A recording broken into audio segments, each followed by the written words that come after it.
Ahoy! Kamusta mga Rep Pop Pips? Magandang yaman sa inyong lahat at sa video na to magde-demonstrate ulit tayo ng pinaka-latest update ng Pro Dashboard. This time, kapag gumamit kayo ng Pro Dashboard, kinakailangan nyo mag-login. Ngayon, since bagong user kayo, kinakailangan nyo mag-register muna para magamit yung Pro Dashboard. Ginawa ito for security purposes at the same time para nga sa mga hindi ko estudyante sa may masterclass ay pwede sila makagamit ng Pro Dashboard under monthly subscription. So ngayon, kung halimbawa wala ka pang account dito, siyempre first time pa lang na may ganitong klaseng function, kinakailangan mag-sign up ka muna. Ilagay mo yung anumang user ID na gusto mo, password, tapos full name, email, at phone number. Dapat very accurate kasi gagamitin mo yan pang recover ng iyong password just in case nakalimutan mo yung password. Ngayon ako, meron na akong account dito, so magla-login na lang ako. Ngayon, kunyari, para hindi na ako lagi magla-login all the time, i-click ko na lang itong remember me. Diba? Para pag inopen ko yung Pro Dashboard, kiklik ko na lang login, magla-login na siya. Wala na ko i-enter. Halimbawa, nakalimutan mo yung password mo, i-click mo lang yung forgot password, tapos lagay mo yung email mo dyan. Pagka lagay mo yung email mo dyan, biglang sasabihin forgot password at verification code sent to your email. So, tingnan mo sa email mo, yung verification code, ilagay mo dito yung code, tapos maglagay ka ng bagong password mo. Ganun yan. Pero sa akin, syempre, hindi tayo magpo-forgot password, magla-login na tayo. So, kapag ako yung nakapag-login dyan, makikita ko mismo sa may admin dashboard ko dito kung sino-sino yung mga subscriber o gumagamit ng Pro Dashboard. Yung full information nandito, pati yung subscription, start ng subscription and end ng subscription, at kung saan mo in-install ito na computer. Makikita natin dito pang admin dashboard. Wala kayo niya, siyempre pang admin dashboard. So ngayon, pag nakalagin na kayo, eto na, edi magagamit mo na yung Pro Dashboard. Etong admin dashboard na to, siyempre, para sa akin na to, pang admin nga, di ba? Remember? Para just in case nakalimutan mo yung email mo, hindi mo na ma-recover, pwede pa rin natin ma-recover yung password mo at makapag-login sa Alex 11 Pro Dashboard. So ngayon, dito sa Alex 11 Pro Dashboard, may paiba-ibang way para mag-import ng data. So, mag-umpisa muna tayo sa blanco. Which is ito, may sinasabi dito, pwedeng Excel o kaya through clipboard, blah, blah, blah. So ngayon, ang gawin natin ay mag-import tayo ng data through clipboard. Yung clipboard, pwedeng mula sa Investagram yung data or sa investing.com. So, punta tayo dito. May kita natin dito, quadruple, triple, dual, single, web. Lahat yan mga web browser. So, kuha tayo ng historical data mula sa Investagram. So, wala ka namang gagawin dito kundi ilagay mo sa may historical data, tapos i-highlight mo itong 1 year, tapos ilagay mo yung mouse mo dito at scroll mo all the way down para makakuha ka at least 21 days o isang buwan na transaction. Copy ngayon natin yan. Tapos, may kita ngayon natin dito menu. Pag Forex, ang kinakopy mo yun, dapat nakaselect ka ng Forex. Kapag Philippine Stock Market, eto, dapat nakaselect ka sa Philippine Stock Market. Kapag mga gold, BTC, blah, blah, blah, blah, dito sa index. Pero since, ano naman to, Forex yan. So, ito na lang yan. Pag nakaselect mo na yung, kung ano mo yung ginagamit mo yan, usually nandito yan, import, extract, calculate charge. Pero ito, pinadali ko na buhay mo, isang pindutan na lang, load all. So, diba? Yun nga lang, hindi ko lang nailagay dito na kung ano yung pangalan na GBPUSD. Ganon. Tapos, pwede mo nang isave yan. Pwede mo makita yung automatic na daily forecast dyan, di ba? Early detection, prediction, projection, calculation niya. Makikita mo lahat yung mga function o features na automatic compute, calculate, mag-isa para sa'yo.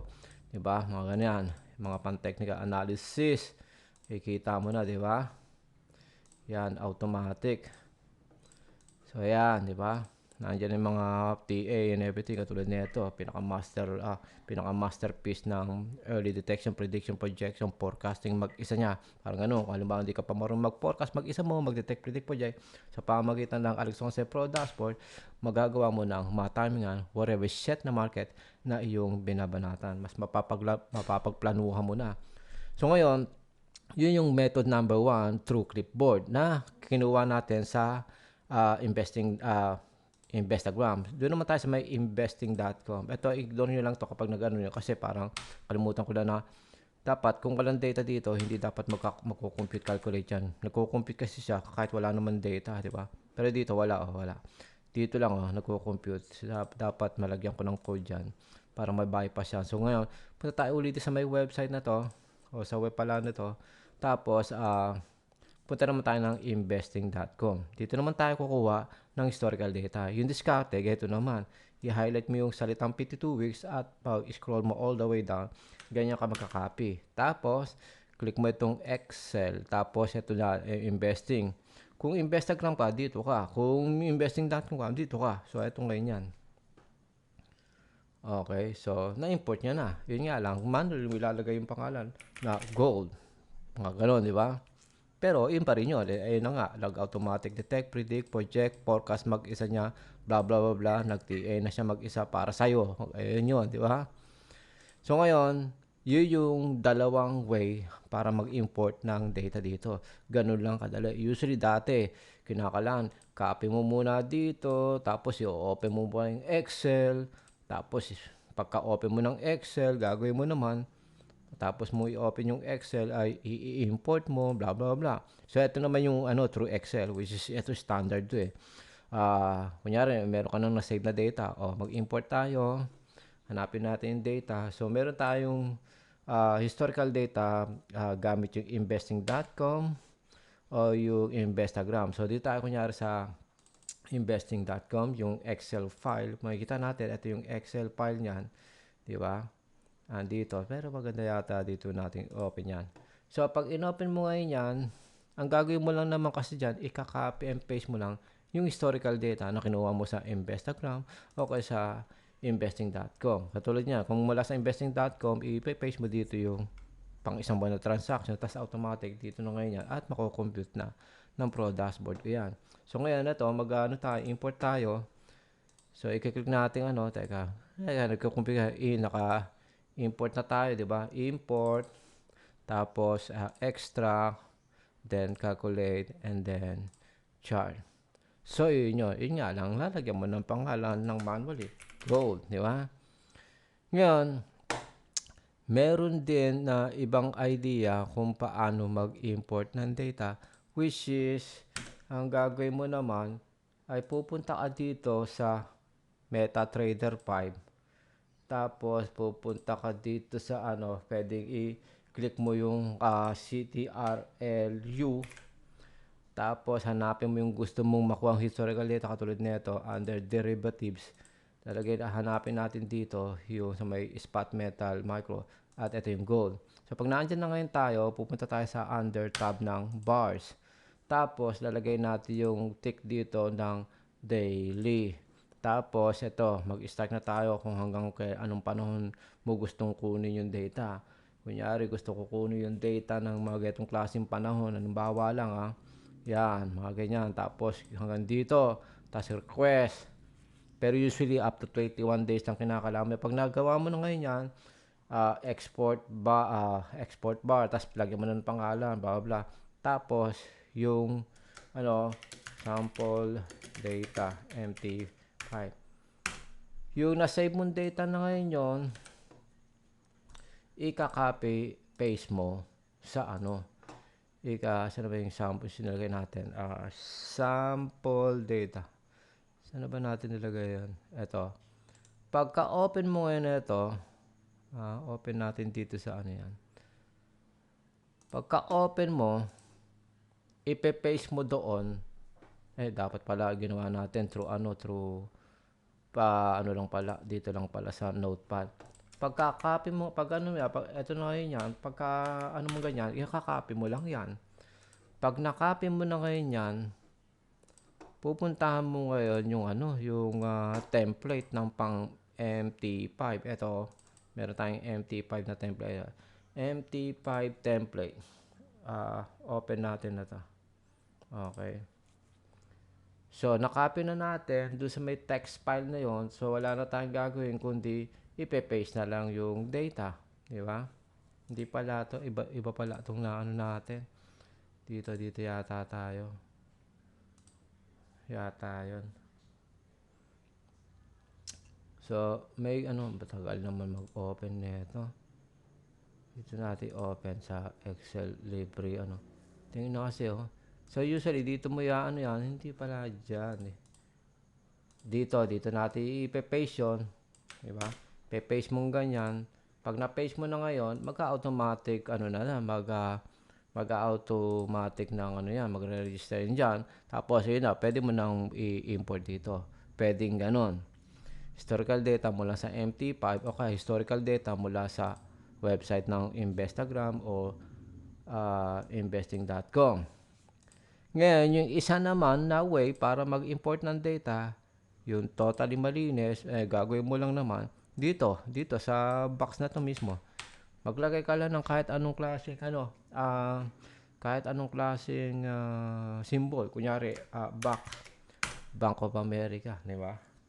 O kaya hanapin natin Wells Fargo, LWFC. Yan, Wells Fargo yan, di ba?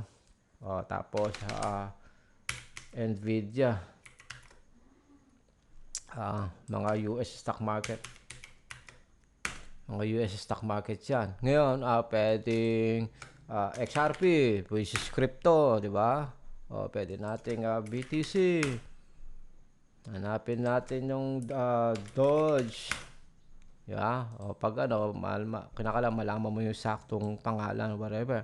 Pero usually, kung hindi mo alam yung saktong pangalan, pwedeng i-double click mo yan at mag-register ka rito. Lalagay mo ng pangalan, tapos kung ano yun, tapos add, di ba? Parang ganon. So ngayon, yan yung web scraping na kung saan yung data galing sa Yahoo Finance. Yung pangalawa naman, web scraping uli. Pero this time, yung historical data, magmumula mismo. Imbis na sana kinaka-copy and paste mo tong historical data dito, automatic niya lang i-scrape. Okay? Kakayuri niya na automatically na kung saan meron tayong watch list nakalagay dito. Meron tayong gold, GBP, Euro USD, USD CAD, mga favorite natin, Japanese USD, tapos XRP, blah blah blah. Silver, oil, sabihin natin silver. Kapag select mo yung silver, automatic dito lalabas yung pangalan, yung symbol, tapos yung kabang pangalan niya, di ba? Tapos click mo yung sync. At syempre, kukunin niya na yung data. It will take like 10 seconds something o ilang segundo para makuha niya yung data. So ngayon, pwede mong manually i-delete yan or kunyari magpapalit ka ng symbol, pwede mong manually i-delete para ma-delete ang ganyan or pwedeng geto rin. Pag nag-select ka na dito, automatic madi-delete na yon, madi-delete lahat yan. Eto, magbabago na rin yung symbol dito, pati yung pangalan dito. Sabihin na natin, gusto natin yung oil, di ba? Oil. Automatic lalabas yung oil, tapos yung pangalan, di ba? So, click natin yung sync. Yeah. So, okay na. Na siya, nandiyan na. O, ngayon gusto natin baguhin. Kunyari, gusto natin GBP USD. Automatic, borado na lahat ng information. At wala ka na makikita rito. Meron pa rin. Hindi pala na automatic bura to. Pero magbabago yan kapag nagpalit tayo ng data. Ito, wala to. Walang ngayon eh. Empty ngayon yan. So, ngayon natin GBP USD. So, magte-take ng at least 10 seconds something. Okay, sync in na. So, nandito na yung bagong data. Yan na, automatic nag-compute na yan and everything, di ba? So, yun yan. So, ngayon, gusto natin, baguhin natin. Gold, gusto ko gold. Yeah, yan, gold. Pwede kong i-automatic na lang, select na lang, wala ka nang pipindutin. Pwedeng gano'n, pero mas gusto ko yung select mo yung symbol, tapos sync, di ba? Mas maganda pa yung gano'n. Ngayon, meron tayong 52 weeks na dashboard dito. Itong 52 weeks na dashboard, pwedeng through Excel din or pwedeng to text or whatever. Pero, ito, kunyari, mag-import tayo. Import tayo ng data, tapos makikita natin dito yung punta tayo sa may template, 52 weeks, di ba? So, tapos, ito, mag-i-import niya yung in-export kong data para dito. Pwedeng ganyan. Para mabalikan mo yung mga dating record. Kunyari, o kaya pwedeng, delete mo to. Pag nag-import ka ng bagong data, pwede mo export. Kunyari, ito, mag-import tayo ng bagong data. Kukunin natin yung data dito ng gold o kahit ano. Kahit ano to, stocks, forex, crypto. So, kukuha tayo ng at least pang isang taon na transaction. Ngayon, pupunta ngayon tayo sa may 52 weeks overview. At ito, click natin sa may page. Automatic ganyan niya. So, pwede mo i-save yan para pag inopen mo pro dashboard, nandiyan na uli siya. Diba?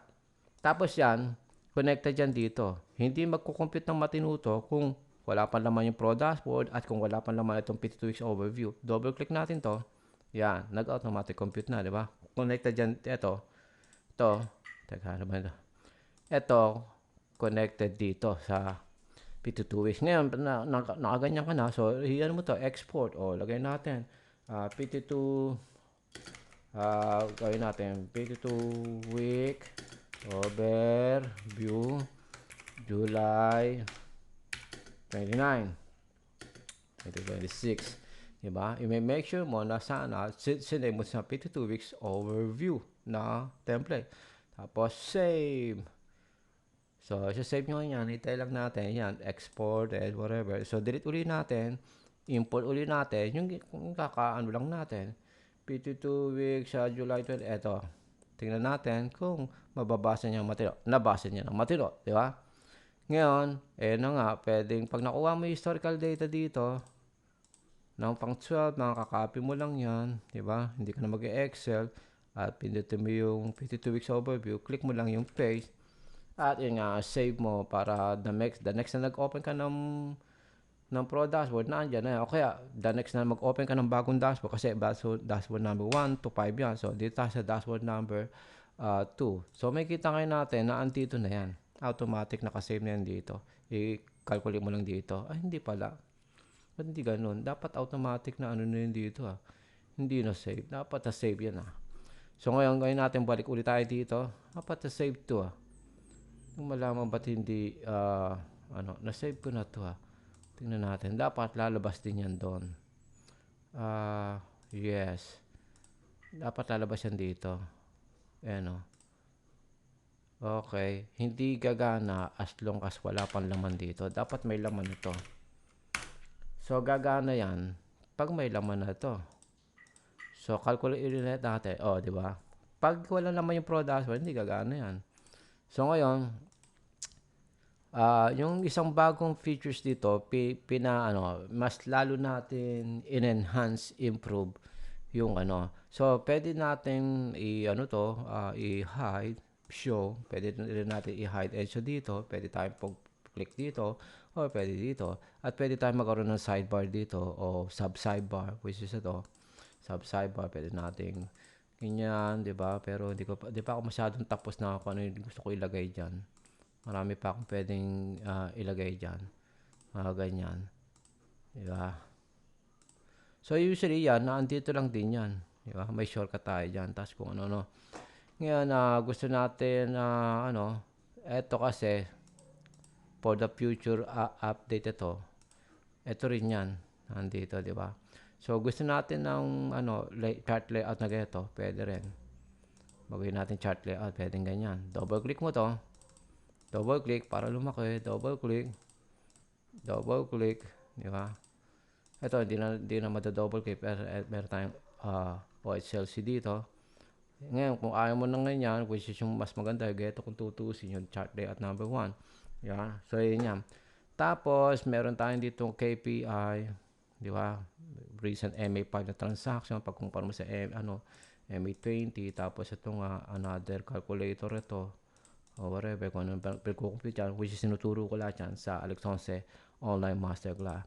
At syempre, ito yung magnificent natin Repapips calculator na tinawag kong Alex Honce Pro Threshold Calculator kasi nga pang professional na calculator. Pang stocks, forex, crypto. Hindi, usually pang forex and crypto ito. Yeah, tapos, kasi ito, marami rin function ito. Mag-buy and sell ka dyan. Bukod sa may may mga learning materials sa loob. Bukod sa ito nga, merong itong klaseng function. Yan, mga ganyang klaseng function. Marami mga tapos pwede mo ma-recall, pwede nga yung BTC, gold, forex, whatever. So dito, pinapakita sa'yo, what if kung nananalo ka ng $50 per day, ito na magiging yaman mo, blah blah blah blah blah blah. Kung nagsi-short term investing ka naman, ito asa pa ka. Ay kung anong klaseng shit na mayroong ano dyan. Tapos, ito naman, expenses, halimbawa, ito yung buhay mo nyari sa Pilipinas, blah blah blah, yan, may computation dyan. Pwede mo bago-baguhin yan, tapos maglagay ka ng value, whatever.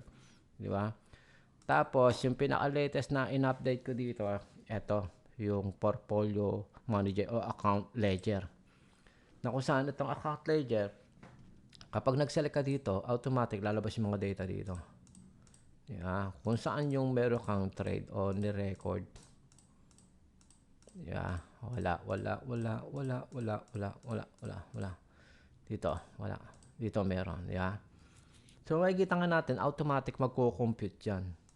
Yeah, di ba? Ko-compute siya ng total gain, total loss, average gain, average loss, ilan yung panalo mo, ilan yung talo, win and loss counts, total trade counts, ilang beses ka nanalo, ilang beses ka natalo, magkano total gain, total loss, average gain, average loss, gross profits versus gross loss, di ba? Kasi yung net profits and net loss na dito sa total, which hindi ko lang nilagay pa. Dapat maganda nilagay ko net imbis na total para sakto sa gross versus net, di ba? Tapos ayun nga, total trade counts, average trade, tapos winning rate mo, tsaka losing rate mo, tapos profit factor, recovery factor, expectation, expectancy. So eto, expectancy, di ba? Tapos risk and reward ratio, win duration, loss duration, as in ano to playbook, parang ano, di ba? Pang professional na journal, di ba? Kaya nga tawag niya account ledger.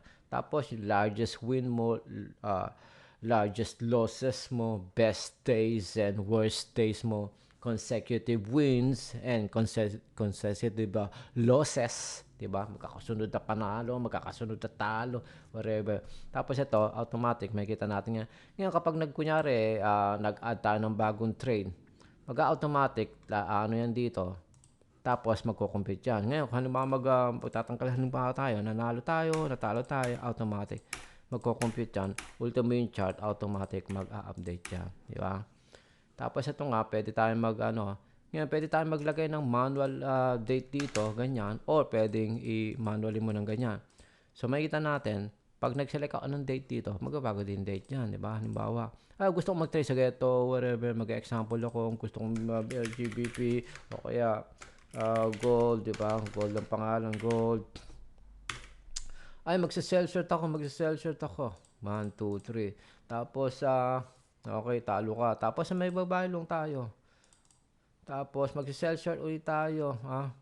Sinell short natin tapos, biglang bumagsak sa 44.70. Diba? Pak, di panalo tayo. Diba? Tapos, bumagsak pa. Nabili natin ng 44.70. 44.70. Tapos, bumagsak siya sa 44.10. Pak, di panalo tayo $60 doon. Tapos, nagpa-bounce back na yung market. Kunyari, naging 44.50 na. Nag-open tayo, 44.50. Sinarado natin sa 45.13. Kunyari, buy long naman tayo. Buy long, pak, naman nakikita na $63, blah, blah. Tapos makikita natin, winning rate, success rate mo, blah, blah, blah, blah, blah, blah. At malamang, lalagyan ko pa ng other functions yan, kung saan pwede tayo magkaroon ng selection o ng scroll bar dito para makita natin whatever shit na mga variation. Tapos, siyempre, ito, kunyari, magkano yung total mo dineposit, 1,000 yung dineposit mo, tapos, nag-withdraw ka ng 300.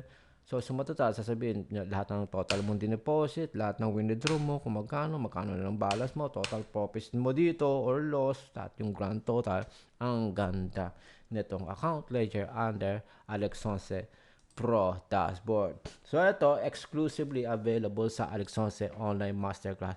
Itong Alex 11 Pro Dashboard. Pero kung gusto mo makalanghap sarap Jollibee ng Alex 11 Pro Dashboard, ay pwede itong monthly subscription. Bahala ka na lang sa buhay mo na mag-value ng time sa aking official Facebook page. At yung official Facebook page ko na yun ay Alex Once Business Management Consultancy. Blah, blah, blah, blah. Bahala ka sa buhay mo na mag-value ng time. Paano ka makakapag-avail ng Alex Once Masterclass o whatever shit na mga ina-offer ko katulad netong Alex Once Pro Dashboard. Pero mas maganda, take take advantage mo na. Naka-promo ngayon yung Alex Once Online Masterclass. Yan, nakikita mo yan, no? One time flat rate tuition fee 35K promo until September 1. Puta, isang buwan niya may gay kung tutusin. At yun nga, syempre, included na sa Alex Once Masterclass, ito nakikita mong Pro Dashboard. Up to 1 year mong magagamit. Di ba? Imbes na sana mag-monthly subscription ka. Dito sa may Alex Once Online Masterclass, one-time flat rate tuition fee kasama na 1 year na access. Bukod sa meron tayong advanced in-depth tutorial video na up to 1 year mo rin ma-access at pwede ay nga mananatili akong mentor sa'yo na makailang panahon at mag-one-on-one training tayo, mag-101, mano-mano hanggang all the way makarating tayo sa live trade and scalp, blah, blah, blah. Sumabit, bumitaw, mag-buy, mag-sell, blah, blah, blah, mga ganon. Yun ang nilalaman ng Alex Once Online Masterclass. Lahat ng mga dapat mong malaman, maintindihan, matutunan o dapat matanto, mapuli master, yun mismo ang aking tinuturo sa aking online masterclass. Mag-value ng time.